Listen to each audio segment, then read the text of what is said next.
If you want to download that off of Facebook and just keep it on your phone and every few minutes watch it, I would not blame you in the least bit.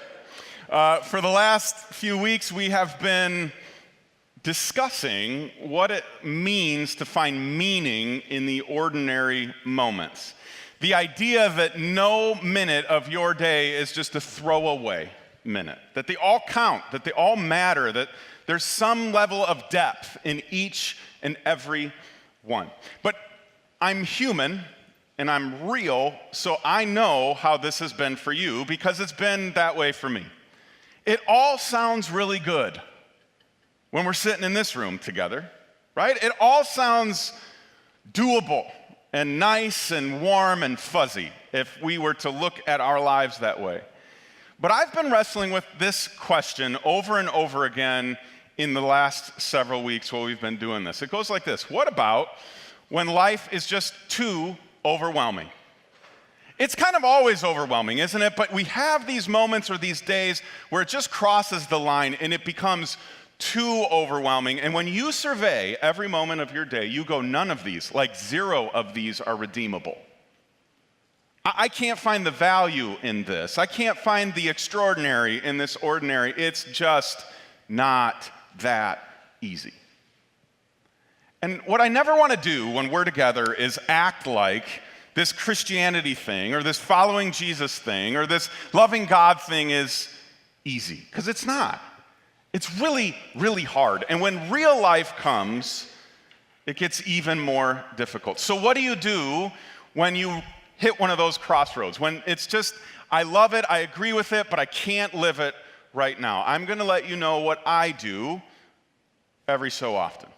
I just look up. Seriously, I look up into the sky, especially at night, and I start to think about this solar system.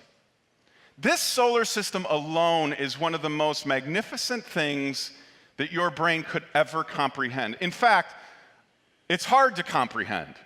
Like, even the smartest people in the world, in the entire world, are having a hard time getting their brain around this finely tuned mechanism that we call our solar system, that we live in every day, all day, and take for granted the whole way through. We live on Earth, which is this third planet out from the big ball, which is the sun, by the way. And you've probably heard it said 100 times that if the Earth were any closer to the sun, we would burn up. If the Earth were any further away from the sun, we would freeze. You've been told that, and that is very, very true. But I don't know that you know, because I didn't know just how precise the positioning of our planet is to the sun. Not only could it not be the second planet in or the fourth planet out, if the gravitational force between the sun and Earth were 10 to the 40th power difference. Now, this is 1 followed by 40 zeros. I don't even know what word you give for that. Like, it's just 10 to the 40th power. If the gravitational force between the sun and the Earth changed just 1 out of 10 to the 40th power, the sun would not exist and you would not exist. That's called precision. That's called someone, somewhere, had to put it there, because that's too precise. And then when you think about all of the other systems that are working out in our space that we aren't even aware of during the day because we can't see it, but then the systems that are working constantly in our planet, and then the system that's working constantly in your body, which you've been living now for like 4 hours, 5 hours with, and you don't even think about. It's just constantly working precisely.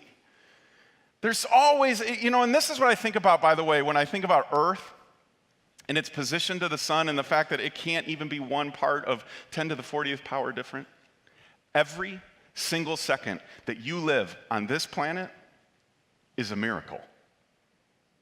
Like since I've started talking, 3 minutes of miracles have happened because we're still breathing.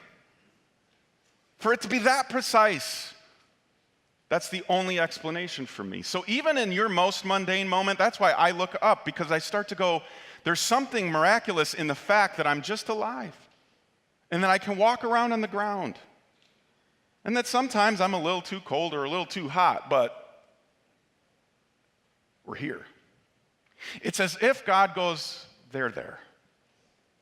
It's okay. In your hard days, when you're doubting and you're struggling and you're afraid that you're not going to be able to get through this moment, when you can't find anything redeemable, he says, they're there. I'm bigger than all of this. I'm smarter than all of this. That's an attribute of God, by the way, that I don't give him often enough. I talk about his power and his might and his vastness, but he's smart. God is smart. And he's smarter than all of us. And he's bigger than all of us. And all you got to do is look up. God goes, there, I got this. And then he goes, there is more, there. Even in your most vanilla day, there's more there. You're just not aware of it. You're just not thinking about it. You're just not contemplating it. You're just not allowing your brain to turn to applesauce over the craziness that is our existence. It's why I've come to realize this, that perception makes the matter more. Perception, being able to perceive something, to see it, to think about it. And so often we'll come to each other and we'll go, what's the matter? When we're having a bad day, we'll go, or the little kid that's crying, we'll go, what's the matter? And we're talking about the situation. And I think sometimes we need to take the situation and put it up against matter, and all, like matter, like the things you touch that you learned about in science. And all of a sudden the matter becomes more, both physically and what we're experiencing.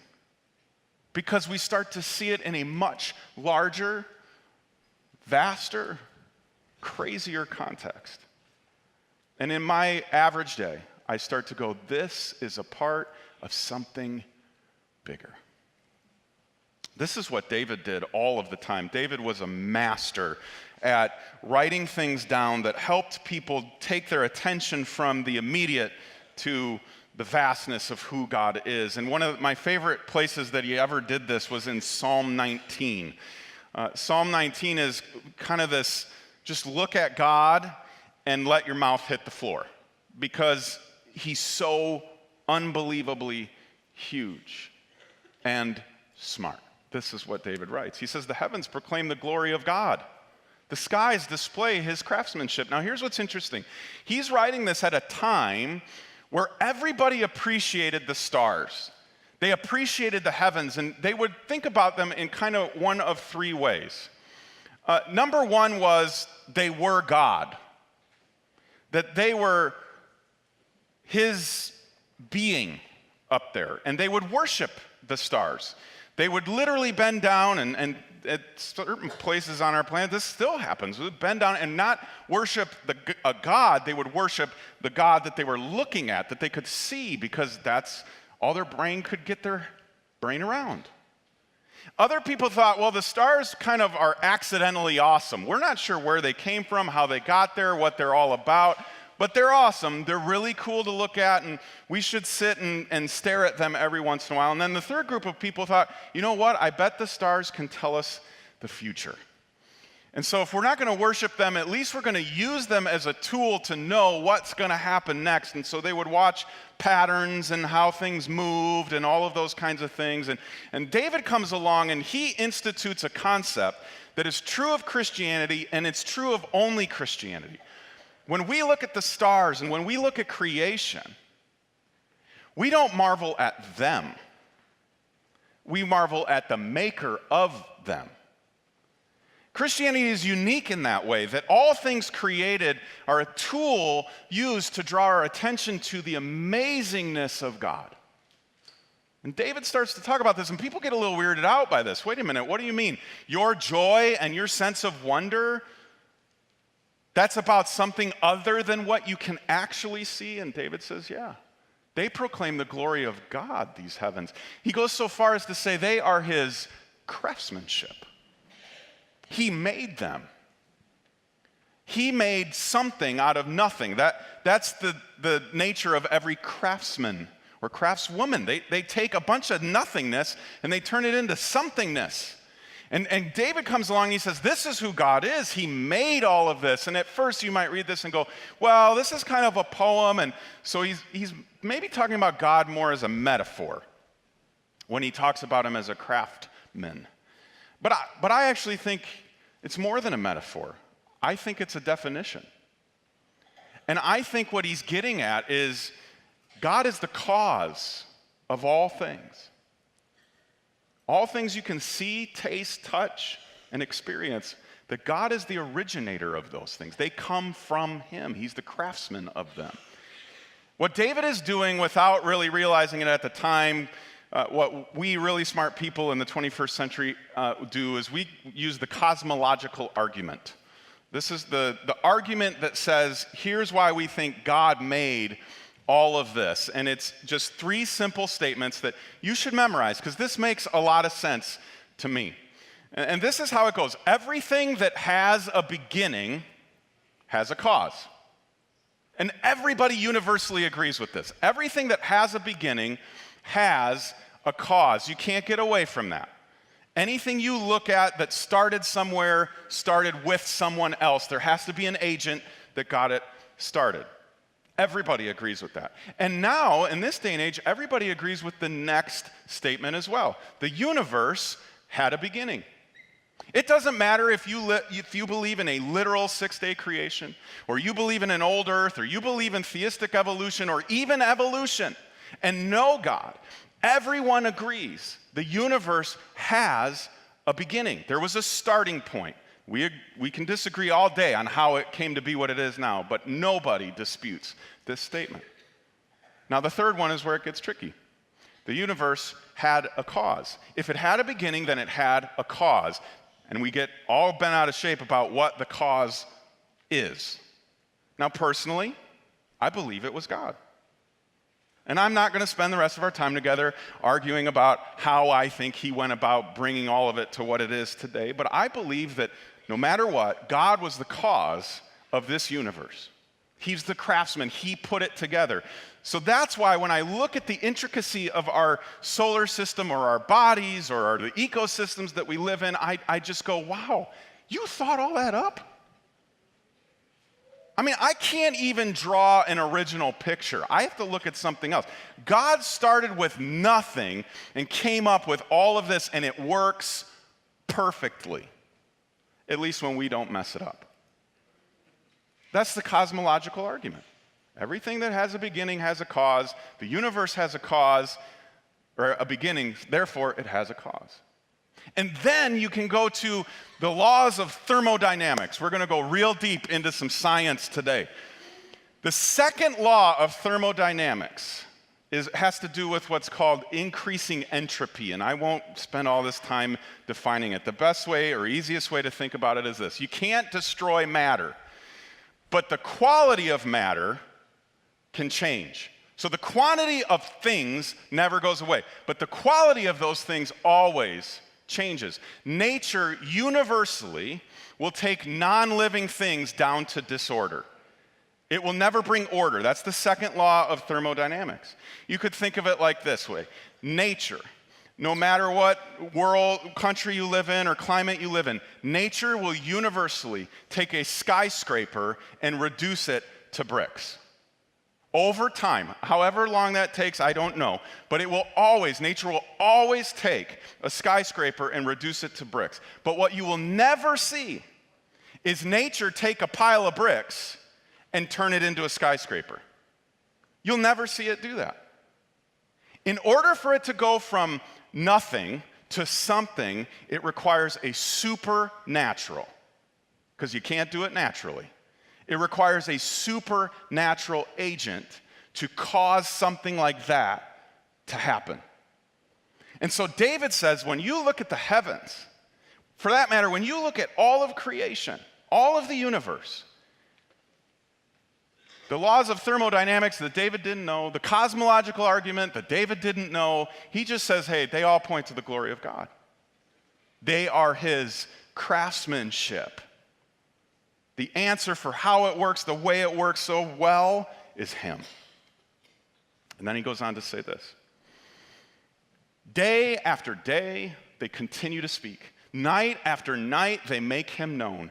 They speak without a sound or word. Their voice is never heard. The creativity of God, the complexity of God, the intelligence of God is so bottomless that David says it's day after day, night after night, like Energizer Bunny, it just never stops. All of this, all the time, is always talking about him. And I think that's so amazing. Some of your translations, if you're reading this on your own, might say, day after day, night after night, it pours forth. Like it's just constantly coming out where we go, wow, God. Wow, God, I can't believe you figured all this out. I can't believe you got this to work the way that it does. You see, so often we narrow in and God becomes church time. And I think more and more we need to make sure we're having God in all time because he's in all time. And he gives us the ability to live in this place, in this reality that is so amazing. If we would just slow down long enough to actually see it. So do I think you need to slow down? Yep. Do I think you need to spend a lot less time on your phone? Yep. Do I think you need to get outside more? Yeah. And you need to stare and marvel. And here's the beauty of it. We live in a day and age where after you've sat for a while and you are thoroughly amazed at what is, you can YouTube it and they'll explain it, how it works. So you come back later, but just start in the right spot. And then David goes on to say this. Yet their message has gone throughout the earth, and their words to all the world. God has made a home in the heavens for the sun. Now, we got to pause here because sometimes it can get a little uncomfortable for people when we start talking about creation with such glowing review. And we start to get worried that people are saying that God is creation, that he's made up of creation, or he is in these things, right? Well, that is what's called pantheism, and it works like this. God is in creation, that creation is what he is made up of. So when you take all of this and add it together, then you have God. But there's a difference between his presence in creation and his essence of him. And what we actually believe, what I personally believe, is not pantheism, but what's called panentheism. And what that means is that God is over and above creation. He engages in it, he participates in it, he thought all of it up, and what we'll find in Jesus is that he birthed himself into it. But it doesn't make him up. It's not his essence. God is other than what he made. A craftsman or a carpenter, the house is not them. The house is what they made. And this is how it works with God. So we're all theists, but not pantheists. We believe God is above and over all of it. And so David never makes the argument that creation should become this thing that we worship. It's not something to become an idol. God was pretty specific about that at the Big Ten that we read about in Exodus. Don't turn these things into God and worship them. That's not what they're there for. They're meant to make you marvel at who I am. And so David says, don't worship those things. I love how John of Damascus, he's a first century monk, he put it this way: I do not worship matter. I worship the creator of matter, who became matter for my sake. He goes on, who willed to take his abode in matter, who worked out my salvation through matter. That's a lot of matter. Because matter means something. And when we talk about the God who created all things, and is so intelligent and so smart and so complex and so deep, becoming human, when the creator became part of the creation, this is a game changer.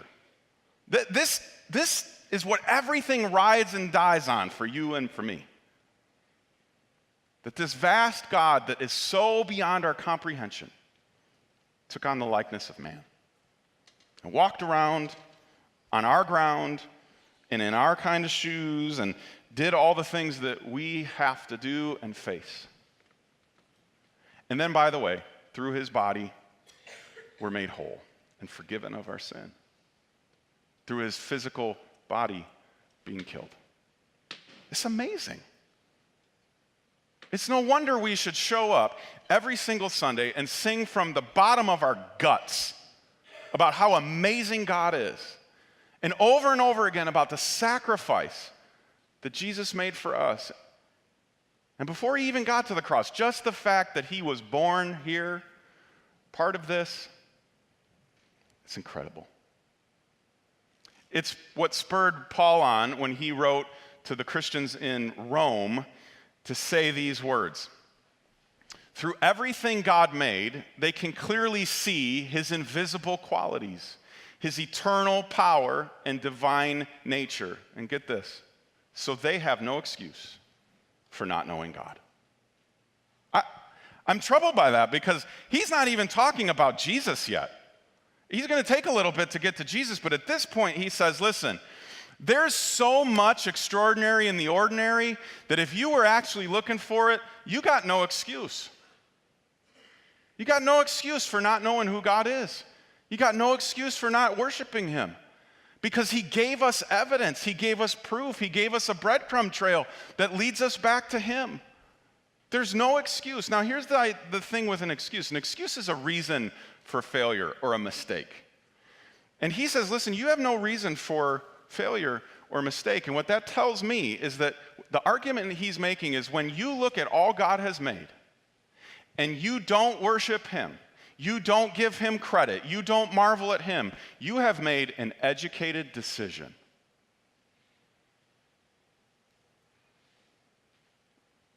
He says, listen, the excuse that I just didn't know doesn't work. Because when you think about all of the things, all of the arguments and systems and science that we've put around things to understand them better, those things can't help but point you back to him. You can't take a pile of bricks and magically see it turn into a skyscraper. And everything that has a beginning has a cause. So I think we need to start looking better. I think we need to start paying better attention. And I'm not Mr. Outdoorsy, trust me. I wanted to be that for a long time. Like I wanted to buy a tent, and I wanted to go camping and eat a lot of granola bars and, do things in the woods that you normally do in a house. And I wanted to be that guy. But I'm not. I'm very indoorsy. But what I'm learning is the more time I spend outside, the more I realize God's bigger than me. He's bigger than all this. But if I'm locked up inside, I don't get to see it. So I'm not asking you to become, Bear Grylls and live off of snake skin and bugs. But I am saying we need to get out there and look. Because perception makes the matter more. And all of the stuff that you walk by every single day starts to have new meaning and depth. What's been so fun this week, we're in the middle of this hashtag not mundane 15. If you are bored or you just need a shot in the arm, put that in the search bar because people are doing it and it's so cool. People are seeing more meaning in the most average mundane things. My favorite one today, I saw this morning, it was black. It was just black. And it was a reminder of how unbelievably important and special and amazing sleep is. And how we don't think about how amazing sleep is until we don't get it. It's right, what if we lived our lives like that all the time? But you got to slow down long enough and think long enough to see that kind of stuff. And all of a sudden, God becomes bigger than you ever imagined. And all of a sudden, some passion and some excitement about not just the highlights of your life, but the normal parts of your life. You start to go, I'm just blessed to be awake today. You become that person in your office where they're like, what are they on? But it is a choice. It's a choice to live that way. It's a choice to see things this way. Just like when you go to see a movie in 3D, it's a choice to put your glasses on. They don't make you put them on. They can't. But they hand them to you and say, hey, if you want to have a full, awesome experience, then you should put these glasses on and you're going to see a movie like you've never seen a movie before. And here's what's so cool about 3D in our day and age. Back in the day, like when I was a little kid, 3D was all about the thing flying out of the screen at you. Remember that? And it was so fun because everybody ducked even though you knew there wasn't actually a pie coming at you. 3D is different now. It's not about things coming out of the screen. It's about pulling you into the screen. And all of a sudden, the screen looks like you could reach into it. So it's not coming out. It's in, and it's about depth. They're making the screen deeper because you put on 3D glasses so you could see it that way. So here's what we did. We thought it'd be fun for you to always have a pair of 3D glasses to remind yourself. So if you could reach under, on the far right, I think there's a green, your left, green bucket under the chairs. Everybody gets a pair of 3D glasses to take home today. Now, so that you don't get mad at me when you hurt yourself, don't wear them walking around. Tell your children that too. But everybody's going to go home with a 3D pair of glasses. We got a cool thing we're going to send you a little bit later. I'll tell you about later. But here's the thing about 3 dimensions. It's not unlike this square. You see squares all of the time in your life. You walk by them nonstop, all day, every day, and you never think about it. And this square probably has lived in your house for decades. And you totally take it for granted. But when you put on the eyes to see in 3 dimensions, all of a sudden this square becomes a cube. And here's what's so amazing about this cube. It changes your interest level. It changes what the square was about in the first place. And all of a sudden you go, there's more there. There must be something inside of there, what's inside of the cube, and you're pulled in, you want to go deeper because it's not just one-dimensional anymore. All of a sudden it contains something, it's got to contain something. All because you're seeing it in 3 dimensions, not in 1 or even 2. And I believe this is what David invites us to. I believe it's what Paul invites us to, whether you are not a Christian or you have been a Christian your whole life. What he calls us to do is to look deeper, to decide to look deeper. Don't ever just walk by something again. Don't ever just walk over something or around something or under something. Slow down long enough to look deeper at that thing, to think more deeply about that thing until you get confused by how that thing is even that thing. And all of a sudden, something will start to well up in you where you go, God is huge. He's huge. Every day, wake up, making the decision to see things like you've never seen them before. Look for him in all of it. All of it. Don't ever take a walk outside the same way again. I've been trying this out this week, and I'm amazed at some of the trees that exist in my neighborhood. I've lived there now for almost 4 years, and I've never seen some of these things. Some of these trees are just incredible. And have you ever noticed that for all the cement and all the pavement that we can put down on the ground, the weeds still find a way? And you know what? The weeds are one of the most amazing things God ever created, because they just keep on coming. But you don't think about that. It's about getting rid of them. What if we slow down long enough to go, God, that dandelion, that's incredible. It's in the middle of my sidewalk. You see, perception makes the matter more. So this is what we're going to do this morning. To slow down. I think it's so important for us to slow down. And I'm going 100 miles an hour here on fire too. I get that this might be uncomfortable. But we wanted to give you just a couple minutes to be quiet and to reflect. And we're going to provide you something to help with that. But we want to become people as a church that live our lives alive, that live our lives with our eyes open. And when we come together and we worship this great God that we've already spent time worshiping, we understand how great he is because we've thought about it before today. And so take just a couple minutes. Think about, pray about, marvel at the things you're about to see.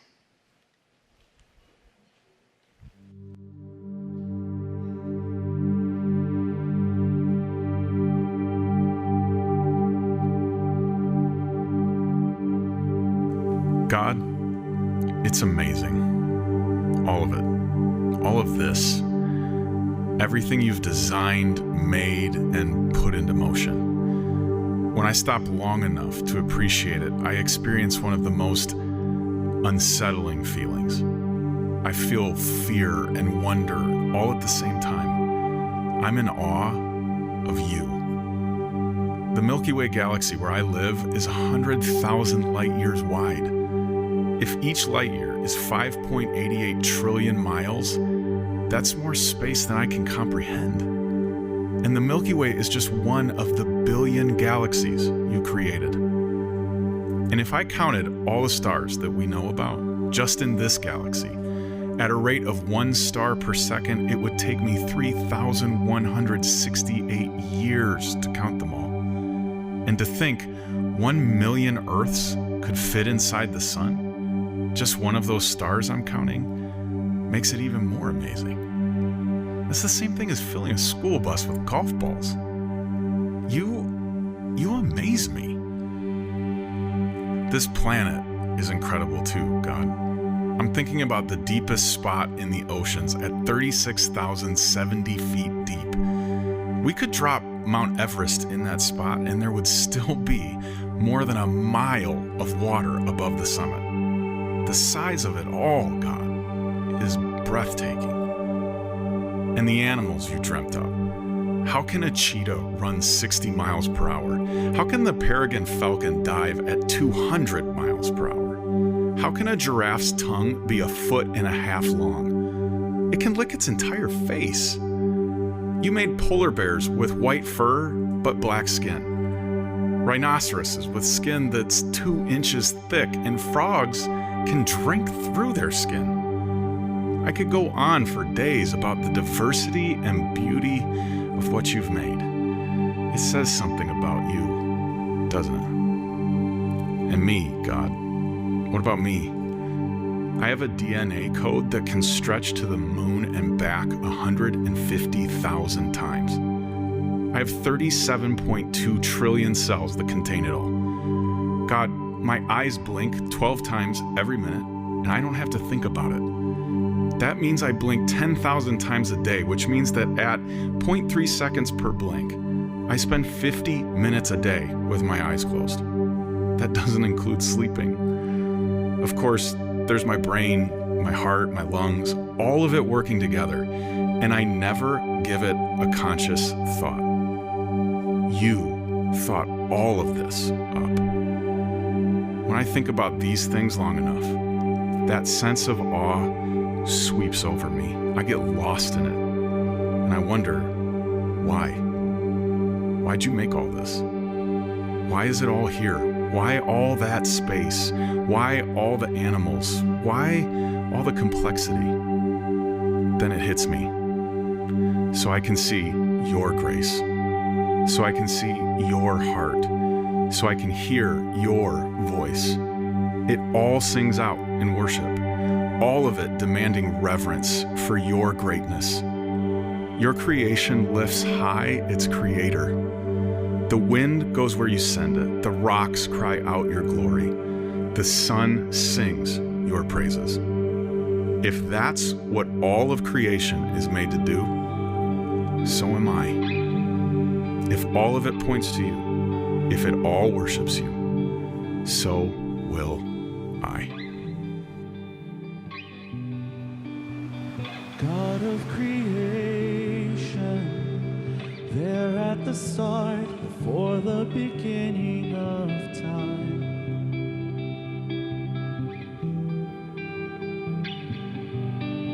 With no point of reference, you spoke to the dark and fleshed out the wonder of light.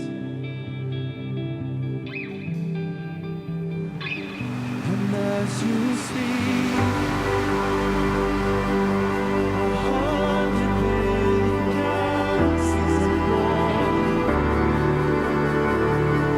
And the vapor of the breath of planets the stars are made to worship so loud. I can see of everything you made.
as you speak,